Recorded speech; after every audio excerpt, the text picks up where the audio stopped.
যখন দেখবেন আপনার বাস্তুটি একেবারে ড্যামেজ হয়ে যাচ্ছে, কোনো রকমভাবে আপনি সেই বাস্তুর থেকে কোনো রকম উন্নতি করতে পারছেন না, কোনো রকম আপনি ভালো কিছু করতে পারছেন না বাস্তুর মধ্যে, তাহলে সেইখানে দাঁড়িয়ে আপনি কি করবেন? আপনার সন্তানের পড়াশোনায় বাধা, আপনার কর্মে বাধা, আপনার শারীরিক সমস্যা, আপনি নানান দিক থেকে ভুগছেন, আপনার গৃহ করতে পারছেন না। এই রকম পরিস্থিতি হলে আপনি কি করবেন? আপনি যে কোনো শনিবার দিন আপনি একটি মাটির পাত্র নিন। তবে তার আগে বলবো, চ্যানেলটিকে একটু সাবস্ক্রাইব, লাইক এবং শেয়ার করবেন, কমেন্ট বক্সে কমেন্ট করবেন।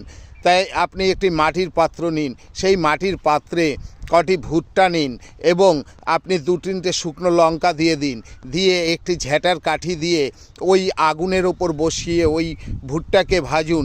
দেখবেন যত ভাজবে না, যত ঘ্রাণ বেরোবে, তত আপনার বাস্তুর উন্নতি।